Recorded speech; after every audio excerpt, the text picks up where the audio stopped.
sekarang ini data ini tidak banyak ataupun tidak meyakinkan. Isu keselamatan ini pun bukan isu baru. Semua ubat memerlukan perimbangan di antara keselamatan dengan risiko. Panadol yang kita guna itu pun menjadi salah satu daripada pokok perimbangan sama ada ubat itu diluluskan ataupun digunakan. Ini satu rule of thumb lah. It's a universal law. Jadi sekarang ini apabila apa saja yang kita nak gunakan, malah bukan saja untuk ubat-ubatan, makanan pun begitu juga. Apa saja yang kita nak makan dan kita gunakan untuk diri kita, kita nak tanya adakah ini selamat? Dan keselamatannya itu mesti mengatasi risiko. Kita memang anggap ada risiko, tetapi risiko itu kecil sehingga keselamatan itu boleh melindunginya sebagai itu. Jadi, soal tentang vaksin yang ada sekarang ini persoalan yang banyak ditanyakan oleh semua orang. Bukan saja statistik ini daripada Malaysia, di UK, di US, begitu juga. Baru ni saya dapat daripada Belgium pun begitu juga. Ramai yang menanyakan how safe is safe. Hanya kalau mereka dapat meyakinkan bahawa ini 100% tidak akan memudaratkan dia dan dia akan menggunakannya. Ya. Jadi persoalannya sekarang ini kita mesti ada maklumat-maklumat yang tertentu. Mencari maklumat-maklumat ini adalah salah satu daripada isu pokok untuk menentukan sama ada dia selamat ataupun tidak. Ya.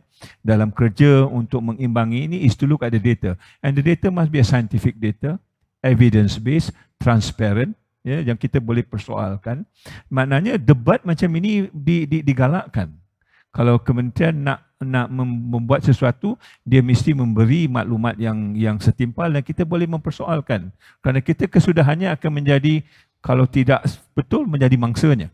We become the guinea pig of that medicine. So, itu perdebatan yang ada sekarang ni. So, soalnya sekarang ni di mana kita nak cari maklumat ini. Kalau sudah dikatakan ini adalah sebahagian daripada USA misalnya, kita tak boleh bincang dah. Jadi macam mana saya nak buat pertimbangan kalau saya tidak ada maklumat? Ya, soal ini adalah soal yang banyak ditanyakan dan hatta survey ini mengatakan the fear of kesan sampingan itu boleh kita perjelaskan kalau kita ada maklumat mengatakan no, this is 100%, macam Datuk kata 100% non haram ataupun halal. Itu clear. Jadi saya pun yakin. Tapi soalnya kalau dia dah haram ataupun halal, kesudahannya, kesannya kepada kita apa? Itu soalan yang tidak terjawab. Dan tidak terjawabnya bagi saya, kalau conventionally, Datuk vaksin ini dia mengambil 5 tahun, 10 tahun untuk kita gerakkan. Dan dalam 5 tahun, 10 tahun itu kita banyak data. Dan kadang-kadang orang yang terlibat, bukan sekarang ini, sekitar 30,000, 40,000, dia ratusan ribu.